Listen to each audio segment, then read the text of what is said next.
बाद eternal health में मैं शिल्पा आप सबका तहे दिल से फिर से स्वागत करती हूं। हमारे साथ हैं विश्व प्रसिद्ध आयुर्वेद आचार्य डॉक्टर प्रताप चौहान, जो कि दे रहे हैं आपकी समस्याओं का आयुर्वेदिक उपचार। हमें कॉल कीजिए ऑन 0129 4088 152। डॉक्टर साहब वेलकम बैक। थैंक यू जी। और चर्चा को आगे बढ़ाते हुए आपसे पूछना चाहूंगी कि आजकल यंग एज में भी cholesterol, diabetes, blood pressure, in fact एक चीज जो है जिसका टर्म है जुवेनाइल डायबिटीज, ये सब चीजें भी देखने को मिलती हैं। तो आयुर्वेद इस पर क्या कहता है? इसको हम कई बार हेरिडिटरी के साथ जोड़ते हैं, जो कि पेरेंट्स में हो सकती है या जीन्स में कोई जेनेटिक प्रॉब्लम है। इसके बारे में चर्चा मैं करूंगा, लेकिन पहले आपको मैं बता देता हूं कि यंग एज में जो ब्लड प्रेशर, कोलेस्ट्रॉल आजकल देखा जाता है जी, उसका मेन कारण जो मैं समझता हूं वो है आजकल का ये लाइफस्टाइल। आजकल जो जितने यंगस्टर्स हैं, हमारे टीनेजर्स भी हैं, और टीनेजर्स को छोड़ो, उससे जो बच्चे जो स्कूल में पढ़ रहे हैं, उनको इतनी टेंशन है, इतना सारा उनको होमवर्क मिलता है, इतना बड़ा बस्ता होता है उनका, तो बहुत ज़्यादा टेंशन है। जैसे वो टीनेज में आते हैं, उसके साथ वो इमोशनल प्रॉब्लम शुरू हो जाती है बच्चों की। आजकल जो है, आजकल तो स्कूल में ही, मैं हायर स्कूल में मैं देखता हूँ, हाई स्कूल में, 12th क्लास में, उनके आपस में वो फ्रेंडशिप वगैरह, और जो है क्लोज फ्रेंड, और किसी से झगड़ा चल रहा है, all those kind of things, वो emotional stress. On top of that फिर जो है फैमिली का जो एक जनरेशन गैप जिसको बोलते हैं जी। पेरेंट्स जो है, खासकर भारत की मैं बात करूं, पेरेंट्स जो बच्चों को सिखाना चाहते हैं भाई अच्छे संस्कार हों, भारतीय संस्कृति का पालन करो, ये करो। उधर जो बच्चे हैं वो रोज इंटरनेट पर, फेसबुक पर, और कहां पर, वो टीवी में सब कुछ, वो दुनिया के दूसरे नज़ारे देख रहे हैं। तो वो दे आर वेरी कंफ्यूज्ड। तो उनके ऊपर बड़ा प्रेशर होता है कि हम ये पेरेंट्स की बात माने, ना माने तो पेरेंट्स गुस्सा भी करते हैं, या जो दुनिया कर रही है वो करें। ये बड़ी अजीब सी स्थिति में बच्चे फंसे हुए हैं आजकल हमारे। उनको शिक्षा की जरूरत है, इसलिए हमने जीवा में एक विंग एजुकेशन का खोला हुआ है। हम स्कूल भी चलाते हैं, टीनेजर्स के लिए भी हमने एक विंग खोला हुआ है, कैरियर काउंसलिंग भी करते हैं, नेचर को बताते हैं, वात पित्त कफ आपका क्या है, ये सब चीजें। अगर कोई भी दर्शक अगर चाहें अपने बच्चों के रिलेटेड कोई इस तरह की प्रॉब्लम, तो हमारे यहाँ संपर्क करें इसी नंबर पे। जी। और हमारे एजुकेशनल काउंसलर भी अवेलेबल होते हैं, जो कि आपको उसका समाधान बताएंगे। लेकिन जो आपने प्रश्न किया कि यंग एज में जो होता है, I think this is the main cause, जो इमोशनल टेंशन बच्चों को होती है। फिर उनके करियर का प्रेशर होता है उनके ऊपर कि भाई मुझे अपने जीवन में कुछ बनना है, कुछ आगे सफल होना है। लेकिन इन ऑल दिस प्रोसेस उनको सपोर्ट नहीं होता। Love and support is missing. आजकल हमारे परिवारों में से जो प्रेम, जो आपस का प्रेम भाव जो बोला करते थे, जो हमारी प्राचीन संस्कृति है, वसुधैव कुटुंबकम, हम तो मानते थे पूरा विश्व ही मेरी फैमिली है। लेकिन अब मेरी अपनी फैमिली मेरी अपनी नहीं है। आपस में लोगों के झगड़े चल रहे हैं, कोई आपस में किसी का कंसर्न नहीं है, सब अपने अपने सेल्फिश हो गए। बस मेरा काम ठीक चलना चाहिए, I don't care for other. तो ये सारा इसका जड़ है। जी, बहुत बढ़िया बात बताई आपने। इसी के साथ हमारे अगले कॉलर लाइन पर हैं। जी, हेलो, नमस्कार जी, वेलकम टू इटर्नल हेल्थ। आपका शुभ नाम? जी, मैं संजय शर्मा जी बोल रहा हूँ। कहाँ से बोल रहे हैं आप? जी, मैं भिंड मध्य प्रदेश से बोल रहा हूँ। हाँ जी शर्मा जी, बताइए क्या समस्या है? डॉक्टर नमस्कार। नमस्कार जी। सर जी, मेरा वजन बढ़ रहा है, मेरी उम्र है 27 साल। अच्छा। और हाइट है मेरी 5 फुट 6 इंच। और वजन कितना है? और मेरा वजन 95 किलो है सर अभी। ओहो, वजन तो काफी ज्यादा हो गया आपका। आपका तो कम से कम 65-70 किलो तक होना चाहिए बस। जी जी सर। तो ये कब से बढ़ रहा है वजन आपका? जी, अभी ये 24 साल से एकदम ग्रोथ किया उसने, बढ़ते बढ़ते मैंने कंट्रोल किया काफी, लेकिन हुआ नहीं वो अभी। आपने कुछ चेक किया, थायराइड वगैरह का कोई टेस्ट कराया अभी तक? नहीं। जी जी सर, वो सब नॉर्मल है सर। अच्छा, अगर वो नॉर्मल है तो फिर हम ये इसलिए पूछते हैं प्रश्न कि अगर वो कारण है तो उसको ठीक किया जाए। हम तो कारण को ढूंढते हैं, इसलिए हम आपसे प्रश्न कई बार क्रॉस क्वेश्चनिंग करते हैं। जी जी। तो अगर वो ठीक है तो फिर एक ही कारण बचता है, वो है कि जो आपके फैट कैरिंग चैनल्स हैं उनमें आम जाके जमा हो जाता है, और जब वो फैट कैरिंग चैनल्स ब्लॉक हो जाती हैं तो जब भोजन वहां पहुंचता है, धातु हमने पहले कई बार बताए कि भोजन से सारे धातु बनते हैं, रस, रक्त, मांस, मेद, अस्थि, मज्जा, शुक्र। जी जी। तो वो वहीं पर अटक जाता है। भोजन जो पीछे से पोषण आ रहा है वो आगे अस्थि, मज्जा, शुक्र तक नहीं जाता, और कई बार वहां जो है वो रुकने के, जो वो ब्लॉकेज की वजह से वहां से वायु जो है, वायु सबको चलाती है। जी। तो वायु वापस आती है पेट के अंदर और अग्नि को और तेज कर देती है। जैसे आग लगी और उसमें थोड़ी हवा दे दो, तो कई बार जो लोग, इनका मोटापा जो होता है, उनको भूख भी बहुत तेज लगने लगती है फिर अचानक, और दिन भर खाने के लिए कुछ ना कुछ उनको चाहिए। तो इसमें जड़ है ब्लॉकेज ऑफ दी मेदोवही स्रोतस। जी। उनको चैनल्स को हमें स्रोतस को खोलना है।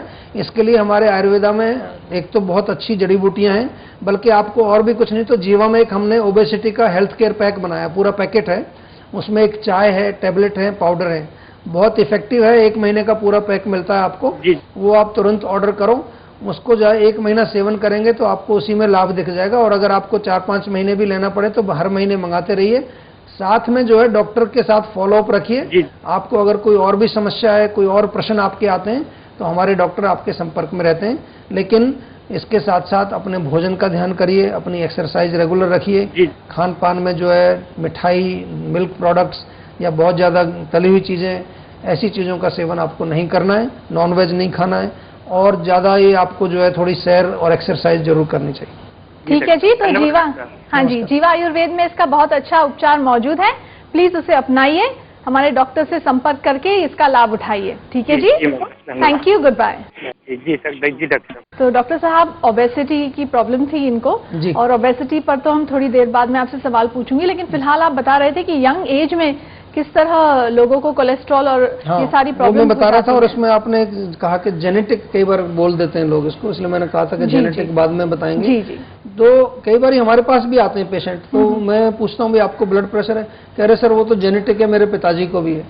तो ये गलत धारणा लोग बिठा लेते हैं दिमाग में कि पिताजी को तो मुझे होना ही होना है, ऐसा नहीं करना चाहिए। देखिए, अगर जेनेटिक भी है तो उसको ठीक तो करने की कोशिश करनी चाहिए। कई लोगों को वैसे, जैसे डायबिटीज हमारे यहाँ लिखा है आयुर्वेद में, हर बीमारी का नहीं लिखा कि हर बीमारी जेनेटिक है।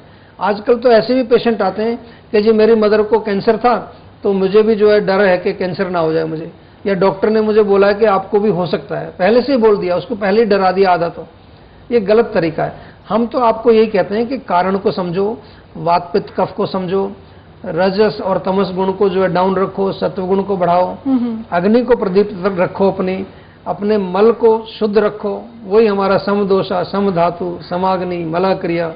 आत्मा को प्रसन्न रखो, इंद्रियों को प्रसन्न रखो, मन को शांत रखिए। तो जब आप रूट कॉज को ही जो है बैलेंस कर देंगे तो आपकी जीन्स भी चेंज हो जाएंगी। ये मैं बहुत बड़ी बात कही, क्योंकि मैं पीछे एक रिसर्च पढ़ रहा था, एक अखबार में मैंने रिसर्च पढ़ी कि अमेरिका में बहुत फेमस कार्डियोलॉजिस्ट हैं, डीन ऑर्निश, बहुत फेमस उनका, वो लेकिन ऑल्टरनेटिव ट्रीटमेंट करते हैं। तो उन्होंने कुछ पेशेंट्स के साथ रिसर्च किया, सात्विक भोजन, हम उसको सात्विक बोलते हैं, उन्होंने वेजिटेरियन फूड करके उसको, और उनको व्यायाम कराया, योग कराया, मेडिटेशन कराया। तो उन्होंने देखा कि जो पेशेंट थे, खासकर उन्होंने कोई पर्टिकुलर डिजीज, शायद प्रोस्टेट कैंसर के पेशेंट थे, मेरे को एग्जैक्टली ध्यान नहीं आ रहा है, लेकिन जो मैंने मेन चीज उसमें पढ़ी वो लिखा कि उनके जेनेटिक चेंजेस भी देखे उन्होंने, क्योंकि उनका लाइफस्टाइल चेंज हो गया, क्योंकि उनका फूड चेंज हो गया, तो उनकी जीन्स में भी चेंज आने लगा। End of the day genes वगैरह ये प्रोटीन्स होते हैं जी, और आपकी शुद्धि होगी शरीर की, अगर सफाई होगी, प्रोटीन्स अच्छे बनेंगे, और उसी में हमारे कई बार ऐसे प्रोटीन्स भी होते हैं जो फॉल्टी जीन्स को भी करेक्ट कर सकते हैं। तो ये जो हमारे यहाँ न्यूट्रिशन का कॉन्सेप्ट है आयुर्वेद में, जो क्लिनजिंग का कॉन्सेप्ट है, पंचकर्म का कॉन्सेप्ट है, तो ये सब इसीलिए बनाए गए हैं कि ताकि अगर सूक्ष्म लेवल पर भी, जब मैंने अग्नि की बात की अपने एक लेक्चर में, तो मैंने वहां बताया था कि सेल्यूलर लेवल पर भी अग्नि होती है, सेल के लेवल पर, कोशिका के लेवल पर भी अग्नि होती है, जिसको हम पीलू अग्नि और पिटर अग्नि बोलते हैं। तो उस अग्नि को जब हम फिक्स करते हैं, और सेल के अंदर न्यूक्लियस होता है, तो वो अग्नि अगर हम ठीक की तो जो भी सेल के अंदर साइटोप्लाज्म उसको बोलते हैं, थोड़ी टेक्निकल लैंग्वेज में बोल रहा हूँ, जरा ध्यान से सुनिए। साइटोप्लाज्म जो सेल के अंदर है लिक्विड, जो कि नरिशमेंट पहुंचाता है आपके आरएनए, डीएनए, जीन्स जो कि न्यूक्लियस में है जी। तो जब वो अग्नि हमने फिक्स कर दी तो अच्छा भोजन आएगा, बाहर सेल के अंदर भी अच्छा आएगा, यहाँ भी शुद्ध आएगा, तो फिर फॉल्टी जीन्स नहीं होंगी। आज जो काफी रिसर्च इस पर चल रही है, कैंसर पर भी चल रही है, तो उसमें यही कहते हैं भाई जीन्स और डीएनए फॉल्टी हो जाता है। क्यों हो जाता है ये नहीं मालूम उनको, आयुर्वेद इसका जवाब देता है। इसी के साथ आपसे पूछना चाहूंगी ओबेसिटी के विषय पर जी। Obesity is called the silent killer. जी बिल्कुल। एक चीज मैं केवल बताना चाहता हूँ कि आजकल काफी सारे साधन उपलब्ध हैं बाजार में जी। रोज नए नए प्रोग्राम आ रहे हैं जो कि वेट लॉस के प्रोग्राम्स हैं, और लोग इनमें काफी पैसा भी खर्च करते हैं, बहुत महंगे प्रोग्राम जी जी। लेकिन मेरे पास जब बाद में आते हैं लोग तो कहते हैं जी हमने ये भी करा लिया, वो भी करा लिया, हर बार मेरा वजन बढ़ जाता है। तो बात वहीं आती है दोबारा वापस जी। That means the root cause is not being addressed.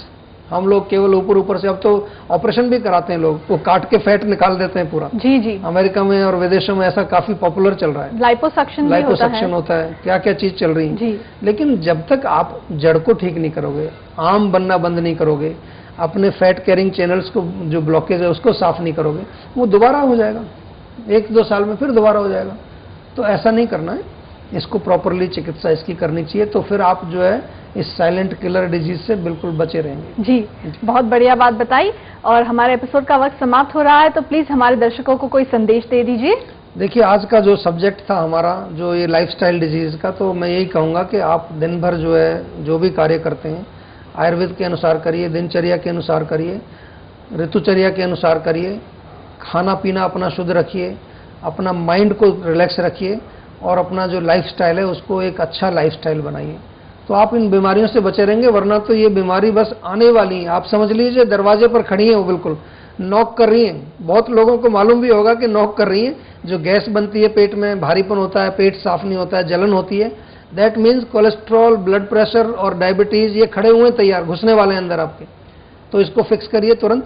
पेट अगर आपका खराब रहता है, पाचन खराब है, इसको तुरंत फिक्स करिए, बिल्कुल वेट मत करिए, चाहे सारे काम छोड़ के पहले इसको फिक्स करिए। बहुत बहुत धन्यवाद डॉक्टर साहब, थैंक यू वेरी मच। आपने बहुत पॉजिटिव और बहुत अच्छी जानकारी दी, thanks a lot. Thank you जी। तो दोस्तों, हमारे एपिसोड का वक्त समाप्त हो गया है, लेकिन आप लोग हमसे कांटेक्ट कर सकते हैं। नोट कर लीजिए हमारा पता, जीवा आयुर्वेद, जीवा मार्ग, sector 21B, Faridabad, Haryana, pin 121001, India. हमारा ईमेल आईडी है info@jiva.com। हमारी वेबसाइट है www.jiva.com। हमारा फोन नंबर है 01294088-152। फ्रेंड्स, कहते हैं कि अपॉर्चुनिटी नॉक करे उससे पहले दरवाजा खुला रखना चाहिए, लेकिन हम आपसे ये कहेंगे कि बीमारी नॉक करे उससे पहले दरवाजे बंद कर देने चाहिए। अपने दिमाग के दरवाजे खोलने चाहिए, संतुलित आहार, विहार और विचार को अपनाना चाहिए, आयुर्वेद की राह पर चलनी चाहिए और आपको अवश्य सफलता मिलेगी, अच्छी सेहत मिलेगी, आरोग्य मिलेगा। इसी संदेश के साथ मैं शिल्पा आपसे लेना चाहूंगी विदा। हमारी कामना आपका आनंदमय जीवन। गुड बाय, नमस्कार।